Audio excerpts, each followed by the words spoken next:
Hey guys, it's Troy here, and today this video is going to be a little bit different. We are going to be making a tier list, which is something we've never done before. I've been playing Mario Kart Wii for 10 years now, and one thing I've always wanted to make a video on is the vehicles in this game. They've become increasingly interesting to me over time, and I think that stems from playing the new Mario Kart games. It's the last game in the series where Nintendo went really out of control with the stats. In Mario Kart 7 and onwards, they balanced the vehicles pretty evenly for the most part, so even the worst combinations didn't feel too out of place on the racetrack. Mario Kart Wii, on the other hand, is an entirely different story. Similarly to Mario Kart DS, there's a clear hierarchy of vehicles in this game, which makes it the perfect game to create a tier list for. So today I'm going to share my opinions on how I would rank the vehicles in this game for online play on the 32 Nintendo courses. For those of you who aren't familiar with the term, a tier list is a system people use to rank things from best to worst, and language you'll often see used with the term in video game culture is people calling things S tier, A tier, B tier, and so on. It's a simple way to categorize stuff, so we're going to be going back to this chart quite a bit. I created this one based off of a Super Smash Bros. One I used to look at all the time on Reddit. Character tier lists are really popular in the Smash community and often result in a lot of discussions and debates. I'm hoping this video gets people talking about Mario Kart Wii vehicles as well. It's always interesting to hear people's opinions based on their experiences. Okay, so starting things off, every vehicle has 7 statistical categories, but it's important to note these categories are not equally important. If I had to make a tier list on the 7 categories, it'd be something like this. Speed is the most important, without a doubt, followed by drift and then weight. There's a steep drop-off of importance after those 3, but 4th would be mini turbo, 5th acceleration, 6th off-road, and dead last, handling. Handling doesn't matter much because in this game, almost every time you're turning, you're also drifting, especially with inside drifting bikes. So the game cares about the drift stat and not the handling stat. Character stats only slightly affect how your vehicle performs, meaning all characters are viable online, but Funky Kong and Daisy are the most used characters entirely because they have the highest speed stat bonuses respectively for their weight classes, and as we said earlier, speed is the most important. I'll go into detail with the rest of the stats as the video progresses, but for now let's jump into my vehicle tier list. S tier. Why tier lists start with S? I'm not entirely sure, but that's just the way they've been done for years from what I've seen. It pretty much means best of the best, and in this game I'm going to be putting Flame Runner in S tier and as my #1 ranked vehicle overall. Big surprise. There's a reason why when you join a good lobby, it's not uncommon to see 10 Funky Kongs all sporting the singular vehicle. You look at its stats and it's not maxed out anywhere, not even close to it really, but it feels like it is. I remember using Darth Maul in Star Wars Racer's Revenge on the PS2 when I was younger, and his vehicle felt similar to the Flame Runner in dominance, and that actually had max stats. Looking at the Flame Runner, it has 4 categories where it really thrives: speed, weight, drift, and mini turbo. And backtracking to what we talked about earlier, the 4 most important stats in the game are exactly those 4. We already know drift is another word for handling in this game, but acceleration's gotta be important, right? Wrong, not in this game. If you get hit, you charge one of these bad boys up, a standstill mini turbo, and you're back to full speed pretty much instantly. Acceleration only matters in instances where you lose half your speed, from getting bumped in your wheelie or something like hitting a banana peel, struck by lightning, something along those lines. And last, off-road. Well, as long as you stay on the road, you won't have to worry about off-road. You really only go off-road in this game when you're boosting with a mushroom or star. Now, despite dominating at the 4 major stat categories, there is one hidden stat category in which the Flame Runner would be completely irrelevant if it did not have this feature, and that feature is inside drift. Only 9 of the 36 vehicles in this game have it, and it is completely broken. I can spend a whole video talking about the differences of the drift styles, but long story short, inside drift gives your vehicle better mobility than outside drift. Okay, since now you guys understand the core mechanics a little bit better, we're going to speed things up. The second vehicle I have placed in S tier is the Mach Bike. It's got the Flame Runner beat in 5 of the 7 categories, but it's losing in speed and weight, so it gets bumped off on tracks like Rainbow Road. However, it definitely makes a case for being #1 because it really thrives on the curvy tracks like DK Mountain due to its drift stat. And its compact hitbox makes pulling off some of the most difficult shortcuts in the game quite a bit easier. You generally see a couple people on Daisy Mach Bike in competitive worldwides or tournament races. Although, just because Daisy is slightly better than the rest of the medium weights, you can still get away with using the others. They all have their respective unique stat bonuses. Now we're moving on to A tier, meaning this next vehicle is a step below the last 2. The third best vehicle for online is the Bolt Bike. This thing has even more mini turbo and drift than the Mach Bike and close to the same speed. However, its Achilles heel is its lightweight.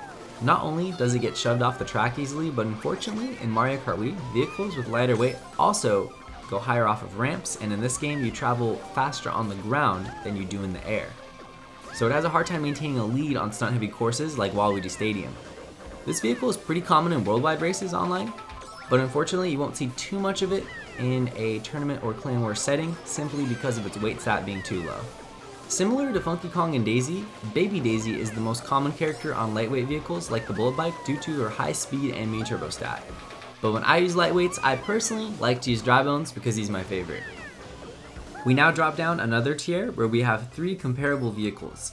These 3 vehicles have very imbalanced stats, but they're all inside drift bikes, and if there's one trend you've probably noticed so far watching this video, it's that inside drift bikes are the best vehicles in this game by far.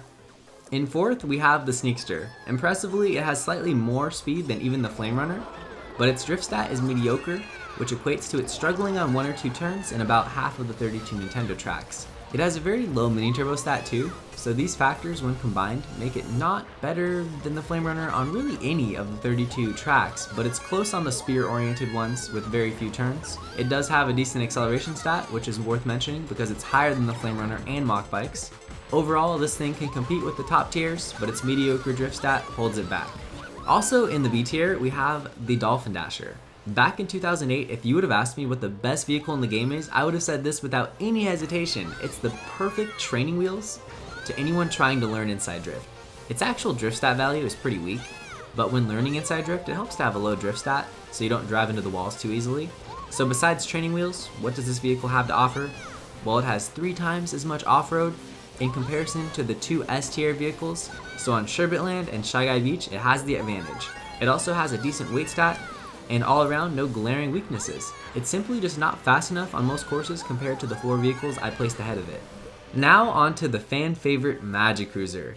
This is the extreme version of the Dolphin Dasher. It has even more off-road than the Dolphin Dasher, so it dominates Sherbetland and Shy Guy Beach, and you can do a lot of off-road shortcuts trimless on other tracks without losing really any time. However, I have it below the Dolphin Dasher despite more off-road because it's worse on the other 30 tracks. This is because of slightly less speed, but also more importantly, this vehicle is as light as a feather, and any bumpage from heavier vehicles sends this thing flying off into the abyss. It's an extremely fun vehicle to use, and on off-road oriented tracks, it definitely competes. Next up, C tier, where we have 1 vehicle to showcase. This vehicle is a step below B tier, but I believe it's a solid notch above everything placed in D. It is the most fascinating vehicle in the entire game because it has just as many time trial world records as the Mach Bike, like 10 world records. But despite this, online I have it ranked below 6 other vehicles, and yes, we're talking about the Spear. While the Spear is in a wheelie, there is nothing in this game that is faster than it. On tracks with few turns, this thing breaks away. It also has slightly more weight than even the Flame Runner, but similar to the Sneakster, it has a glaring weakness and it happens to be the same one. The Spear's drift is just abysmal, but this vehicle is 1 stat away from being arguably the best vehicle in the game. And it's worth mentioning online, this thing can put up a fight with top tiers, just like the B tier vehicles, but you need a lot more skill to control it, and on some tracks like DK Jungle Parkway, you'll feel a bit hopeless. Okay, we are on the D tier now, and we're about to see a shift in vehicle diversity at last. At number 8, we have the Wild Wing. Although it's close, I have the Wild Wing as the best kart for online play, and to me, it's fascinating how similar its stats are to the Flame Runner. It has high values on the 4 categories which matter most, and straight up, if this thing was an inside drift bike, it would be S tier. But because karts don't have wheelies or inside drift, they can't take as many shortcuts, dodge items as easily, or take as tight of lines. They also have bulky hitboxes, which is almost never a good thing in Mario Kart. The only positives karts have in this game are an orange mini turbo, and the fact that, well, you're never going to get wheelie bumped. You're going to be the one doing the bumping. The Mini Beast is right behind it for me, and arguably better than the Wild Wing. This is probably my favorite name of any vehicle. The Mini Beast, slightly less speed, but slightly more drift and mini turbo. The reason I have it lower is because its weight is significantly worse than the Wild Wing, and I think that's the main advantage karts have. If they get in front, they can be tricky to pass up because they're always sliding left and right, and their weight can do some serious damage.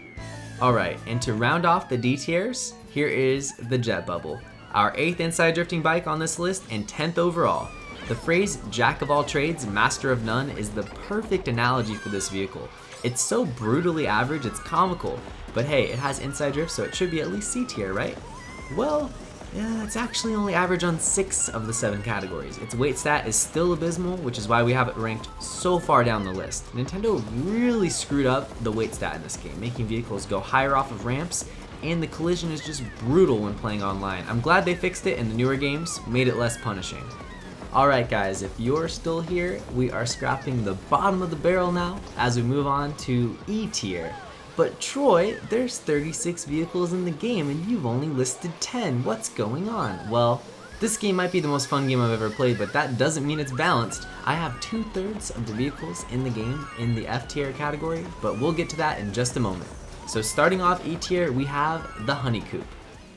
I love the look of this thing. It reminds me of the Gold Cart when paired with Rosalina. It also has an extremely small hitbox for a cart, which is super helpful.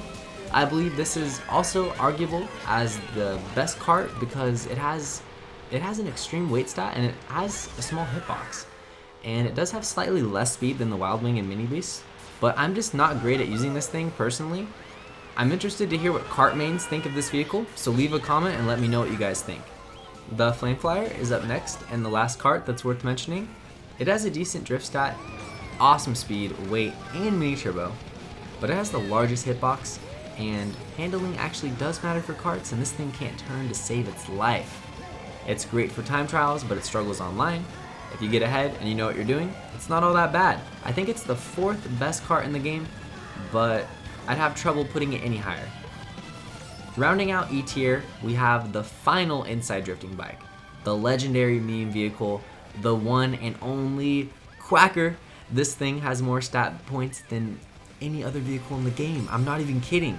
It has beastly acceleration, handling, drift, and mini turbo. Also, the off-road is not too shabby.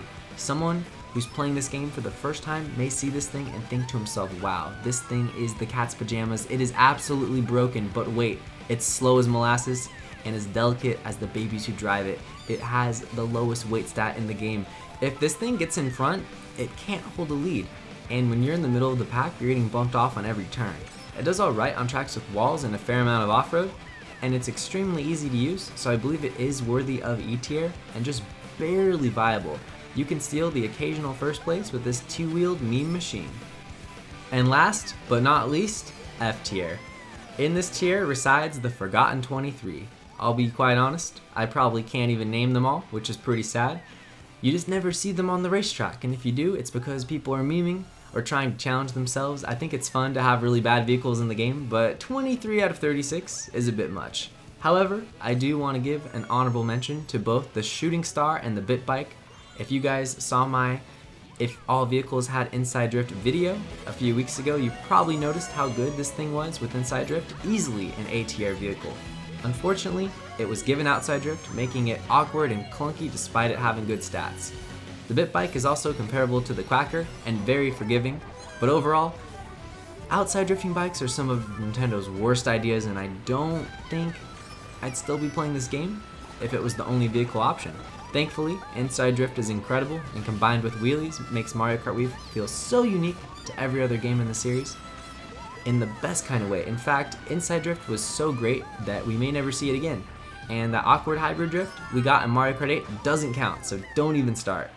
Alright guys, that brings us to the end of my Mario Kart Wii tier list video. Thank you so much for watching. This took me a while to make, so I'd appreciate it if you liked the video, if you enjoyed, and comment on your thoughts. I'm curious to see your guys' opinions. This is noticeably different than my average video with post commentary, but I do have a lot of other videos planned in this sort of format, so let me know if you enjoyed and would like to see more videos of this nature. Okay, that's all I got. I'm going to post the tier list template on Twitter, so check out my Twitter, TroyWD98.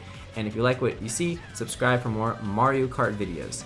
As always, thank you for watching, enjoy Funky Kong dancing, and peace.